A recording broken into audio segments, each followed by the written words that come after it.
Welcome to the Cyber Business Podcast, where we feature top founders and entrepreneurs and share their inspiring stories.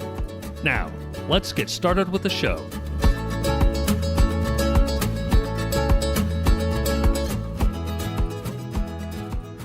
Matthew Connor here, host of the Cyber Business Podcast. Today, we're joined by Larry Bilker, CIO at Lift Solutions. Larry, welcome to the show. Thanks for having me, Matt. Thanks for being on. Before we get too far in, a quick word from our sponsors. This episode is brought to you by cyberlinks.com. That's cyber, L-Y-N-X.com. Do you know if a hacker's in your system? Most people and most companies don't until it's too late and the hacker's already done damage. A hacker's job is to bypass your security, so companies need a way of knowing when someone's gotten past theirs. That's where Cyberlinks comes in. We've partnered with the best cybersecurity companies in the world to be able to provide our clients with the best solutions at the best prices. So whether it's managed SIEM, SOC, EDR, MDR, XDR, you name it, we'll help you find the best solution at the best price. Find out more at cyberlinks.com. That's cyber, L-Y-N-X.com. And now back to our show. Larry, for those who aren't familiar, can you tell us about Lift Solutions and your role there as CIO? Sure, certainly, and thank you. So Lift Solutions was founded in 2021. Lift Solutions provides end-to-end industrial lifting solutions. Lift Solutions offerings include OSHA-mandated inspections, aftermarket services, and parts for overhead cranes and other lifting equipment and crane equipment.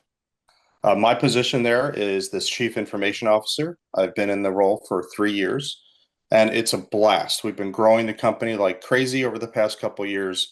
The company's only, as you heard, is founded in 2021. We've been doing acquisitions. We've done 7 of them in just over 3 years, which is incredible. And it's a wild ride. That's fantastic. So I'm assuming, is this like an equity backed company that and the plan is growth through acquisitions? That's correct. We are private equity backed. Nice. Okay.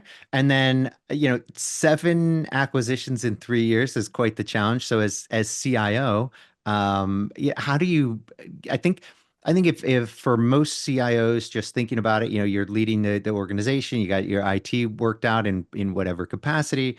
And then the idea of let's gobble up another company, let's merge it in and let's make it all work. It seems like a lot of work and not the easiest thing to do, and yet to do that 7 times in 3 years, you must have a system and process down that's working for you. So can you kind of guide us through that? Is it just mayhem every time, just crazy town, or do you follow the system and it just works like a charm? I wouldn't say I think like the first few were more towards the mayhem side of the world. Mm-hmm. We're building a process and building a repeatable process. And that's really what the key is we have a checklist that's 100 plus things long. That each one of those items have to be done in its entirety to complete an integration. And it takes time. It's not always just something you can do day one, but some of them take 30, 60, 90, 180 days. We try to do it in 180 days or less. Really target for 120 days or less if we can. But there's just some things that just take longer. Some things need to occur at month end, quarter end, year end, possibly in some cases. So there's a schedule. We build a schedule for each one of them. It's unique to that acquisition and to those circumstances. And you just work through it. Nice. But there are a lot of parts, a lot of pieces, a lot of parts. No doubt. And so is it all just integrating their that company into Lift Solutions versus like, that I really like what you guys are doing there, let's adopt that? Or is it always like, nope, you join the mothership, this is the way it's going to go? So a perfect example of that. So yes and no. So sometimes it's we want to take what you have and bring it into the fold, so to speak. And then, but on other things, it's you have a really good practice there, or you've got a really good graphic artist.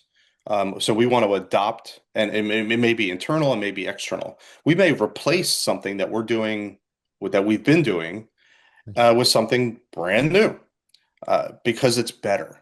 Yeah. And we're always looking to make things better, whatever that might be. But to your point, though, is the first things we go after are things like the infrastructure, getting the network connected, getting the initial applications fed, And so we get data over. We're a data rich company. We love data. So we're getting extracts from the existing systems, whatever they are, and bringing it into ours, and then mapping it so that it all consolidates and it gets organized. So it's like I said, it's a lot of little things, and there are some big things, obviously, but the really goal is to try to integrate wherever possible in as short a time period as possible. Nice. No, I wouldn't have thought you guys, I guess any organization could be, kind of a data, focused and data rich company, but I wouldn't have thought it, from, at first glance. So what kind of data do you guys really, kind of dive into and use? So there's a lot of operational data. So whether it comes to what you would the traditional processes like what's called order to cash, Mhm. sales, quotes, even going back before quotes is leads and contacts and opportunity management. We have a CRM system, a customer relationship management system that collects all that information. So that's a big deal. But then once you get to the order stage, we're in that order to cash stage. Is so the orders need to be managed. They sometimes need to be produced and or scheduled. If it's in our new equipment business, it has to hit a production schedule and then it has to be scheduled and built. Yeah. And sometimes in our service business, we have to schedule those maintenance and repairs. Sometimes they're frequent, sometimes they're what's called periodic. And then if there's emergency repairs, we always try to respond to those very quickly. And then our last line of business are called the rigging business, and that's all the parts. So we have to some of those we stock, some of those we have to order, some of those we have to special order. So it's a lot of fun. There's just a lot of pieces and a lot of things to track. I love it. That's great. So, can I ask that for your CRM, are you guys is it like Salesforce, HubSpot? What are you guys using for your Uh, CRM? it it's an off-brand community supported CRM open source called ESPO CRM, ESPO CRM. And the Nice. reason why is because we're still on that early journey as a company, putting on our big boy pants or whatever you want to call it, uh, and just trying to make things easier for our people. We wanted something that was very, very simple, kind of no frills to start. Eventually, we'll get to one of the bigger platforms, but for right now, it's really important to track the leads, the opportunities, and converting things from opportunities to orders. Yeah, I mean that's really it. I mean it's more important that you actually start using a CRM than it is which, because at the end of the day, if you can, configure it to your needs, that's the important thing. And I think that initial transition from not using CRM to using CRM, that's the big move that people need to make. Yeah. Yeah, the word is adoption. That's the Adoption. to adopt it and use it and make it part of what you do every single day. Yeah. Did you find that challenging for people? Was there a lot of Extremely, resistance to the extremely.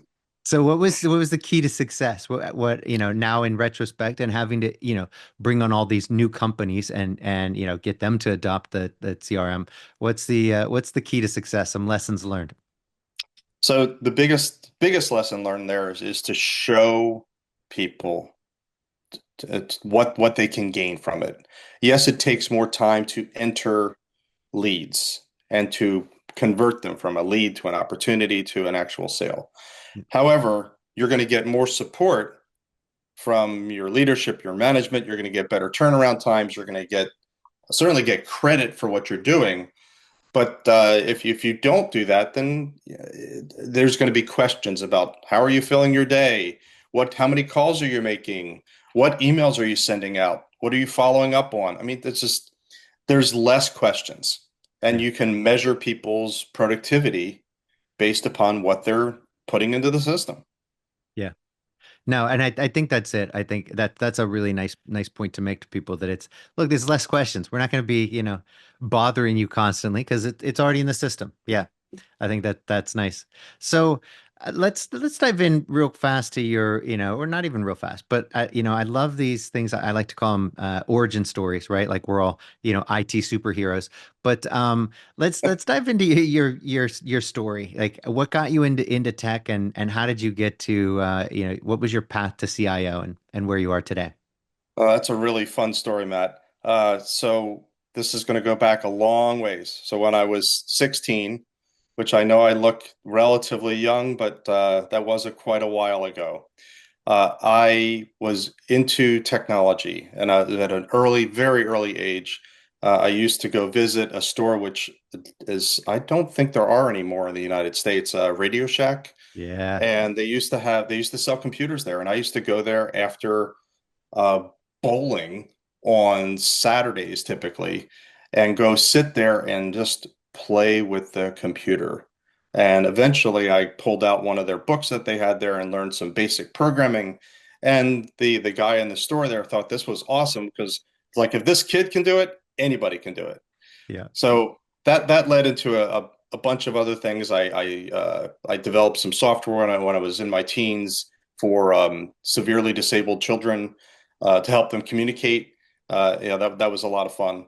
And then Wow. I got enticed with some engineering concepts while I was in high school, and then went to undergraduate college for optical engineering, and went into my first position post college at General Electric uh, in as a in their aerospace division, and then went into become a manufacturing specialist in the GE's research center up in Schenectady, New York.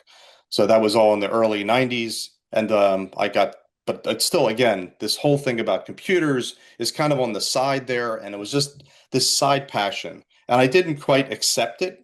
It's like, oh, I want to be an engineer. I want to do this. And but everything was about computers. Even I developed, I was working on an inspection system for fan blades, building software, again, writing software to do that inspection very, very early on, and making what at the time was using a small supercomputer there. And I ended up getting selected to join a management training program through General Electric. It used to be called the Information Systems Management Program. It's what got renamed for the Information Management Leadership Program, and was a 2-year rotational program, which got me into doing all different technology-based assignments for different companies around GE. And that's what launched me into my career as a in technology. And I got into management roles following that program, and then got my first CIO CTO role in 1997, and then I've been in different roles since then. And your first one was it was at GE, wasn't it? Hmm. Your first CIO role there? Yes, How about that? No, that's fantastic. So, I guess you owe a lot to GE. So I why do. that's incredible. Really cool. So why did you end up leaving GE? Not that that's a bad thing or anything. Just kind of curious, because you go from engineer there to and you make it all the way to CIO. Um, was it just lack of mobility, beyond that, or? The companies change over time, and frankly, some of the people that I worked with there left the company, and one of them called me up one day and said, "Hey, I got a role for you. I need your help." Hmm, And yeah, it was a hard thing to do. It was an yeah. extremely hard thing to do to leave a company that I'd been with for 15 years. Yeah, exactly. And you grew so much with. I mean, that's incredible. It's one thing to be at a company for 15 years, and a lot of people will spend most of that time in kind of a role or two. But to go from engineer to CIO, that's quite a growth path there with them. So that's tough. Well, let me ask you. So it's funny because I had a similar background when it came to getting into technology, except I wasn't hanging out at Radio Shack. And was it the Tandy though? I gotta ask, wasn't It it was Tandy computers at it Radio was a Shack? Tandy TRS 80. Yeah. It would had, and this will really date some stuff. It had 4 kilobytes or 4K Yep. of memory. Well, what are you gonna So do with more than that? I mean, that's yeah, so yeah. What do you yeah, at the time? It was like, we'll never need more than this, no. and now we carry, you know, gigabytes of storage on our phones, in our pockets. It's Yeah. unbelievable. Yeah, no, it's fun. So mine was the same. My dad brought home a an IBM 8088 and it just booted into Sure. BASIC. If you wanted to do anything, it came with a manual. So I started programming and then I spent my nights and weekends programming, slinging code for the family business. My dad was he was a really smart electrical engineer. but he wasn't the best businessman, right? So it was funny. So I'm doing all these different projects and writing, developing the software for these different companies that he was working with, and so I eventually I made like zero money doing this, right? Did some really cool projects, spent my nights and weekends. I'm up like pulling all-nighters in middle school and high school, just for these projects, made like nothing. But family business. So we survived.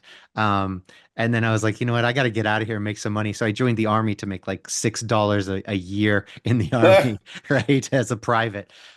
But it's funny because those early days of programming were so formative for me. And I find myself kind of, it's funny, for the longest time, it was really fun and I enjoyed it.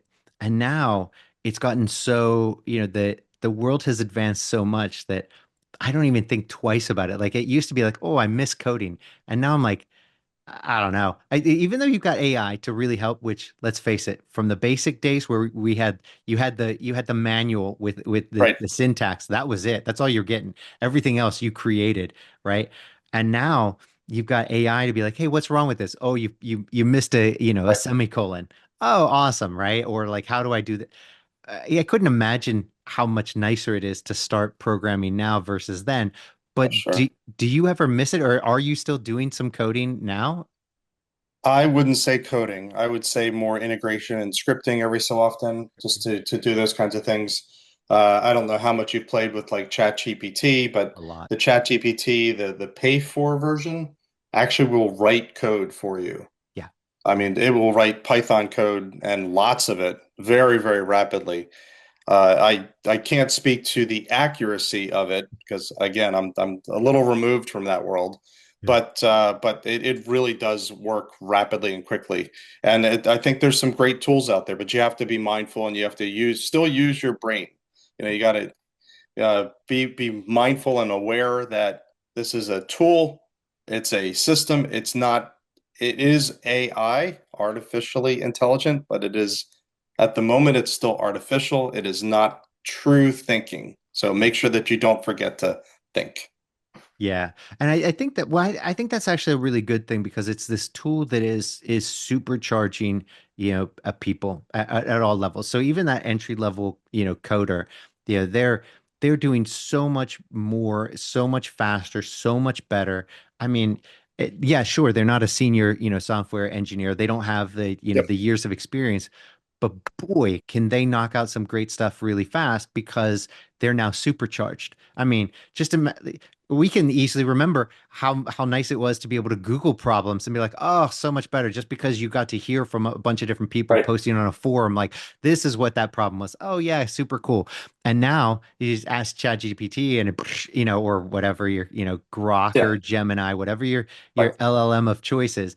And it's incredible. It searches thousands of pages, gets all the stuff, and now it's so much faster. So I think that, for the foreseeable future, I don't see it being one of these things that's going to eradicate all these jobs so much as the people who are adopting it and using it well are going to be, I mean, they're supercharged. They're Right. basically super powered, employees. And I was like, how do you not like, we had a group on, they were in fintech, and it was a relatively young, a very young company, but they had 77 employees on they were all coding for this thing. And then when as they adopted AI, they went from 77 down to seven, and those seven were doing so much Wow. more. They were getting more done faster and better with those seven than they were with 77. I mean, just the management overhead and everything, and it's just That's super power. impressive, though. That's an impressive multiple, just It from a is. return to Yep. go 10%, like 90% of your staff goes. And if they're still producing the same or more, Yep. that is truly amazing. Isn't it? That's just incredible. I, Yeah. I, I, I think there's, uh, I don't know if you've read about these exoskeletons that people put on themselves now to make them Uh-huh. run faster, jump higher, different things. I'm a little worried about that kind of stuff, but I think that's like what ChatGPT does for people or any of the large language models. Yep. They are the exoskeleton for a skill that you are trying to improve. Yeah. And it really does work. You just need to be mindful and make sure that you're doing the right things. Also, make sure that if you're doing this for work purposes, make sure that you're complying with any AI policies that your company has. You do not want to violate things, especially things like confidentiality. That's a really big deal because once you put something out there, it's out there, Yeah. and it will transmit and get everywhere. So just be very mindful of that. Yeah, no, that's a great point. It's funny because in the army they call it a force multiplier, right? That's what AI is. It's a force Yep. multiplier. When you can and a force multiplier of 1 to 10. I mean, I think that was a phenomenal experience for them. But I get it. If you didn't have like the best developers on your staff, um, and it's hard, sometimes if you're not really good at selecting good developers. You get some that aren't that Right. great, and they struggle and it's slower and they're still learning. Totally. But then once you with ChatGPT, once they're super powered, that's a whole nother story. And if you do that with great, software, developers, and they're supercharged, well, forget about it, whole nother thing. Well, but that actually brings me to another point with AI. I'm curious, what are you guys doing, at Lyft? What's your view on it? Are you guys, how are you going to integrate it? If you're going to integrate it, what are your thoughts? Because I know everybody's got a slightly different perspective. People are using it in different ways. What's it going to look like for Lyft? So we're really, really at our infancy. It's very, very early at this point for us on our artificial intelligence journey. And I think there's opportunities that as we get, we're working on a lot of data organization, a lot of data optimization first, Yeah. so that we can take that data and then feed that into some private models that's going to allow us to use the data more effectively. Whether that be for quotes or orders, and we talked a little bit about that whole order to cash process to make it faster. But that's where I think that the benefits are going to be from using any of these GPTs to help us work faster, work smarter, and just in less time frames. But it's very, very early for us. Yeah. No, and I think that's really interesting and obviously smart. I mean, that for a lot of people where they just kind of jump into it and they've got a lot of employees, like as you warned, making sure you've got the policy in place and doing the right things. You don't need your data getting out there. And I think sadly too many people kind of found that out the hard way. Yeah, Off exactly. it goes. Yep, and there's no getting it back because it's like in that the black box of AI. It's in there somewhere, and there's That's no right. like I don't know how there's no extracting that. Maybe there is. I don't know if they figured out a way to do that yet. I don't think they do. Because once it gets up in there, it's like how do you make somebody forget something? It's like I don't know. It's in that messy neural network in there. Hard to extract that, right? Right. So, yep. No, very interesting. Larry, I can't thank you enough for coming on today. This has been an absolute blast. But before we go, can you tell everybody where they can find out more about you and more about Lyft? So Lift Solutions, www.theliftsolutions.com. And we have multiple websites linked off of there. All of our different brands are listed there. And I'm on LinkedIn. I think it's on www.linkedin.com/in/Lawrence Bilker, LAWRENCEBILKER. Awesome. Well, Larry, until next time. Thank you very much.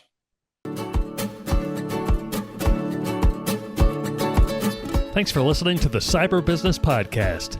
We'll see you again next time, and be sure to click subscribe to get future episodes.